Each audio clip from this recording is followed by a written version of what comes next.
haciendo una canción con sonidos de ventas contra zombies. Bien, usaremos estos sonidos para el ritmo. Y hacemos un ritmo sabroso con ellos.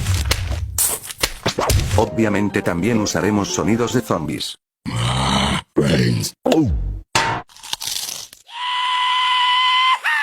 Usaremos el sonido de las monedas. Y haremos una melodía.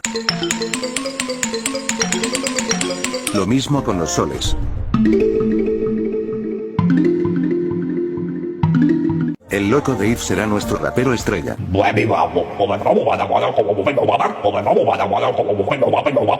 Por último ponemos un beat bien rapero. Un bajo bien potente. Y unos acordes. Una cosa aquí, otra cosa allá. Y finalmente, el resultado final. Dale play, maestro.